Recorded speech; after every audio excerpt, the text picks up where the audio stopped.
স্ন্যাপস্যাক of physics আপনাদেরকে সবাইকে স্বাগতম। আজকে আমরা আরেকটা লেকচার দেখব ক্লাসিক্যাল মেকানিক্সের। এই লেকচারে আজকে আমরা সলভ করব হচ্ছে সরল দোলকের জন্য ল্যাগ্রাঞ্জের গতির সমীকরণ প্রতিষ্ঠা বা গতির সমীকরণ কিভাবে আমরা প্রতিষ্ঠা করতে পারি। তাহলে কি প্রথমে বলছি সরল দোলক কি? সরল দোলক আমরা ইন্টারে পড়ছি একটা অনমনীয় অস্থিতিস্থাপক সুতার সাথে একটি বর ঝুলিয়ে তাকে যদি একটা থিটা বিস্তারে রেখে কৌণিক বিস্তারে রেখে তাকে দুলতে দেওয়া হয় তাহলে সেটা হচ্ছে আমার সরল দোলক। তাহলে সেই জিনিসটাই আমি এই যে একটা দড়ি, এটা মনে করি ও এ একটা দড়ি, আর এটা হচ্ছে আমার একটা বব, ঠিক আছে? ওই দড়িটার দৈর্ঘ্য যদি আমি ধরি হচ্ছে এল, ঠিক আছে? এল ধরলাম। তাহলে এল ধরার ফলে এখন আমি এটাকে এই যে থিটা, এটা প্রথমে ছিল হচ্ছে ও এ অবস্থানে, এখান থেকে ও বি তে নিয়ে গেলাম, নিয়ে যাচ্ছে দিলাম, এটা কি হলো? দুললো। এখন যদি আমি দলন পথটা একটু দেখি, এদিকে তাকাই, তাহলে কি এদিকে যদি অনেক উপর থেকে ছাড়ি তাহলে সে এইভাবে দুলবে। আর যদি সে পুরোভাবে আমি এটাকে নিয়ে এইভাবে ঘুরাই ববটাকে, তাহলে কি হবে? একটা বৃত্ত হবে। এই সার্কেলটা এইভাবে পুরো হয়ে একটা কি হয়ে যাবে? বৃত্ত হয়ে যাবে। এতটুকু যদি আমি বুঝে থাকি তাই হবে কি হলো? একটা বৃত্ত হইলো। এটা ধরলাম আমি একটা বৃত্ত, যদি এটা বৃত্ত হয় নাই, বাট একটা বৃত্ত হইলো। তারপর আমি কি একটা কিছু বাংলা কথা লিখছি, বাংলা কথা লিখি এম ভরের একটি বব। এটা হচ্ছে এর ভর, এই ববটার ভর হচ্ছে এম। সরল দোলকের কৌণিক বিস্তার এখন কি এইখানে ছিল, এখান থেকে থিটা পরিমাণ বিস্তার হয়েছে, ঠিক আছে? একে সর্বাধিক স্থানাঙ্ক রূপে মনে করছে এটাই সর্বোচ্চ, এর উপরে যায় না। যদি বিবেচনা করা যায় তাহলে সুতার দৈর্ঘ্য যদি এল হয় তাহলে আমরা কি পেয়েছি? গতিশক্তি। এখন ক্লাসিক্যাল মেকানিক্সে গতিশক্তি মানে হচ্ছে T. T is equal to আমরা কি জানি? Half M V square. এখন কি আমি একটা বৃত্ত পাবো এইখান থেকে, ভি এর মানটা আমাকে জানতে হবে। তাহলে ভি কোথায় আছে? এইখান থেকে তো কোথাও ভি নাই, বাট এই চিত্রটা যদি এখন আমি এইভাবে কল্পনা করি, এইখান থেকে ঝুলতেছে, এটা হচ্ছে আমার এ বিন্দু, এই যে ববটা, এইটা হচ্ছে আমার বি বিন্দু, এটা হচ্ছে আমার ও বিন্দু, এটা হচ্ছে আমার থিটা। বুঝতে পারছি আমি এতটুকু? এখন কি হলো, এইখান থেকে এইখানে আসতে যে বেগটা, সেটা আমি নির্ণয় করতে হলে কি লাগবে আমার? বেগ সমান সমান আমি কি জানি? বেগ is equal to S divided by T, একক সময়ে সরণের পরিমাণ, ঠিক আছে? তাহলে এটাকে নির্ণয় করতে হবে। এইটা যদি এখন আমি বৃত্ত হিসাবে চিন্তা করি, তাহলে এটা হচ্ছে এ বি, হচ্ছে আমার একটা বৃত্ত চাপ, এ বি হচ্ছে আমার একটা বৃত্ত চাপ, সেটাকে যদি আমি ধরি এস, এ বি বৃত্ত চাপ হচ্ছে এস ইজ ইকুয়াল টু বৃত্ত চাপ সমান সমান আমরা কি জানি? ব্যাসার্ধ আর থিটা। কি? ব্যাসার্ধ আর থিটার গুণফল। থিটা হচ্ছে আমার এই যে থিটা, আর ব্যাসার্ধটা সাধারণত আর হয়, বাট এই জায়গায় যদি আমি কল্পনা করি এটা যদি এল হয় তাহলে ব্যাসার্ধ কি পরিবর্তন হয়? হয় না। তাহলে এইটাও এল, হয়ে গেল আমার এল থিটা বা theta L. S is equal two theta এল। তাহলে এই জায়গাটার মান হবে থিটা এল। এতটুকু বুঝতে আমাদের আশা করি কারোর সমস্যা নেই। তারপর হচ্ছে এস কে কি করা যায়? এখন কি যদি আমি সময়ের সাপেক্ষে অন্তরীকরণ করি, ঠিক আছে? ds ডিভাইডেড বাই dt, বুঝলাম আমি? ds ডিভাইডেড বাই dt, তাহলে কি পাবো? আমি পাবো হচ্ছে v পাবো। তাহলে যদি এখানে করি আমি, s হচ্ছে থিটা l, এভাবে লিখে আমি l theta d divided by dt। এখন l কি থিটার সাপেক্ষে, l এর কি কোনো পরিবর্তন আছে? সুতার দৈর্ঘ্য কি পরিবর্তন হতে পারে? হবে না, বাট থিটাটা সময়ের সাথে পরিবর্তন হচ্ছে। যখন এখানে আসতেছে থিটাটা কমতেছে, এলটাকে আমি সামনে লিখলাম। এখন ইজ ইকুয়াল টু যদি ভি হয়, তাহলে এখন আমি দেখি আমি কি জানি ক্লাসিক্যাল মেকানিক্সে কিছুকে অন্তরীকরণ করলে সেই তার উপরে আমি একটা ফোঁটা দিতে পারি, অর্থাৎ থিটা ডট। কি? Theta dot. তাহলে ভি সমান সমান আমি লিখতে পারি থিটা ডট এল এর হাফ এম, ভি এর জায়গায় আমি লিখতে পারি এল থিটা ডট হোল স্কয়ার। এখন আমি কি করব, এই স্কয়ারটাকে দুইটার সাথে দিয়ে দিব, তাহলে আমি পেয়ে যাব half m l square theta square. তারপরে কি বলছি আমি এখানে, বিভব শক্তি কি পাইছি আমি এখানে, বিভব শক্তি। বিভব শক্তি কি আমি জানি হচ্ছে mgh, লাইন প্রথমে লিখে নিই mgh। এইখানে h আছে কি না, h নাই, বাট এটা এখানে ছিল, এখান থেকে যখন এইখানে গেছে তখন এই যে একটা রেখা টানছি, এইটা এই বিন্দু থেকে এই যে এতটুকু উচ্চতায় উঠে গেছে, এসি তে এতে ছিল, এখন সে বি তে আছে, তাহলে এই যে সি এর সমান সমান চলে আসছে। এই এসিটাই হচ্ছে এর উচ্চতা, তাহলে এইচ এর পরিবর্তে আমি এখানে লিখতে পারি হচ্ছে এ সি। এখন দেখি এই পুরাটার দৈর্ঘ্য যদি এল হয়, তাহলে ও এর দৈর্ঘ্যটাও এল, কারণ দুইটাই তো সুতার। এইটা যদি এল হয়, ওই যে আমি যদি আবার ইসে তাকাই, কি বলে আমার বৃত্তটার দিকে তাকাই, তাহলে কি এটা এল হইলে এটাও এল, ও এ হচ্ছে এল, আমি লিখে দিই এখানে ও এ ইজ ইকুয়াল টু এল। তারপর হচ্ছে আমি যদি একটু তাকাই, এইটা হচ্ছে একটা সমকোণী ত্রিভুজ, এটাকে যদি আমি একটু এইভাবে আঁকায় দেখি,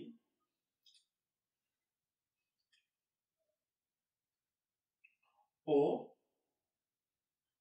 বি সি এ, এটা হচ্ছে আমার থিটা। থিটা এর বিপরীতে থাকে হচ্ছে আমার কি, এইখানে বিটা হবে, এই যে বি। থিটা এর বিপরীতে থাকে লম্ব, তাহলে বিসি হচ্ছে আমার লম্ব, এইটা হচ্ছে আমার ও বি হচ্ছে আমার অতিভুজ, আর ও সি হচ্ছে আমার ভূমি। এখন এইটার মান দেওয়া আছে এল, এখান থেকে কি আমি ওসি নির্ণয় করতে পারি না? তাহলে কার সাথে সম্পর্ক, ভূমি আর অতিভুজ, ঠিক আছে। কবরে ভূত আছে, cos থিটা দিলে হয়ে যাবে cos থিটা ভূমি বাই অতিভুজ। ভূমি হচ্ছে আমার ওসি, আর হচ্ছে আর ডিভাইডেড বাই অতিভুজ। অতিভুজ হচ্ছে আমার হচ্ছে ওবি, ওবি এর মান হচ্ছে আমার এল, ওসি এর মানটা আমি বের করব cos থিটা, তাহলে ওসি সমান সমান আমি পাবো এল cos থিটা। আশা করি আমরা এতটুকু বুঝতে পারছি। এখন ওসি এর মানটা পাইলাম কি আমি, এল cos থিটা। এখন আমি ওসি কেন বের করলাম সেটা যদি দেখি, ও এ হচ্ছে এল, ওসি হচ্ছে এল cos থিটা। এখন আমি দেখি এম জি থেকে যদি আমি এই ও এ আছে না, থেকে যদি আমি ও বি বাদ দিই, ও এ থেকে যদি আমি ও সি বাদ দেই, তাহলে আমি পেয়ে যাব এসি। ও এর থেকে যদি আমি ও সি বাদ দিই, তাহলে পেয়ে যাব আমি এসি। এসি পাইছি। তারপর আমি লিখলাম এম জি, ও এ সমান সমান কি পাইলাম আমি যদি দেখি, ও এ সমান সমান আমি পেলাম এল মাইনাস ওসি পেলাম হচ্ছে এল cos theta is equal to mg, এই যে এল 1 মাইনাস 1, সরি 1 এখানে দিতে হবে না, এখানে এল ছিল, এলটা কমন নিলাম, cos থিটা, এটা পেলাম আমি। এখন আমরা সকলেই জানি হচ্ছে Lagrangian L is equal to T minus B, just আমি মানগুলো নিলাম, নিয়ে এখানে একটা বিয়োগ চিহ্ন দিলাম, বসায় দিলাম।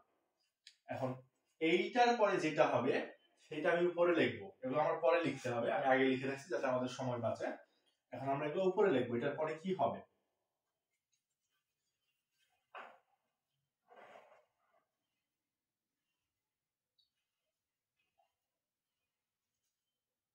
তারপর আমাদেরকে কি করতে হবে, এই এলটাকে পেলাম না, এটাকে একবার আমরা থিটার নটের সাথে ডেরিভেটিভ বা অন্তরীকরণ করব, আর আরেকবার হচ্ছে এটাকে আমি শুধু থিটার সাথে ডেরিভেটিভ করব। তাহলে ফার্স্টে কি আমার থিটা নট আছে, ঠিক আছে। এই যে এই মানটাকে এখন আমি থিটা নটের সাথে, থিটা নট কোথায় আছে, শুধু এখানে আছে, তাহলে এর সামনের মানটা আমি লিখে নিই হাফ এম এল স্কয়ার। এখন এটা যদি একটা x হয়, x to the power n,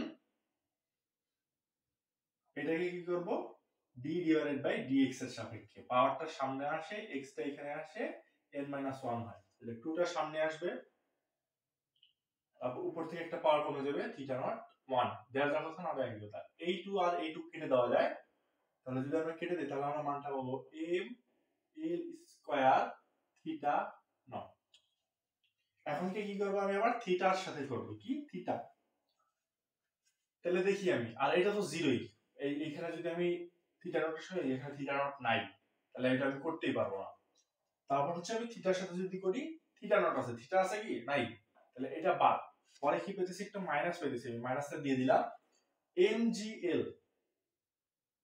mgl থাকলো 1 কে যদি আমি কিছুর সাপেক্ষে ডেরিভেটিভ করি সেটা হয়ে যায় 0 0 মাইনাস এখন মাইনাস দেওয়া যা কথা না দেওয়া একই কথা কি মাইনাস দেওয়া যা কথা না দেওয়া একই কথা কেন বলতেছি দেখি এই মাইনাস আর এই cos থিটাকে যখন আমি থিটার সাপেক্ষে করব তখন সেটা হয়ে যাবে মাইনাস sin থিটা কি হয়ে যাবে মাইনাস sin থিটা হয়ে যাবে কি প্লাস মাইনাস মাইনাসে প্লাস তাহলে mgl এটাকে লেখা যায় sin থিটা বুঝলাম তারপর এখন আমরা এটা আমাদের আর লাগবে না তারপর আমরা কি লিখবো হচ্ছে ল্যাগ্রাঞ্জের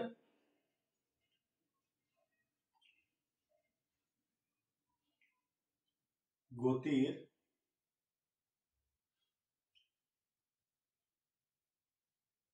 সমীকরণ হতে পাই কি ছিল সমীকরণটা d divided by dt l divided by l theta not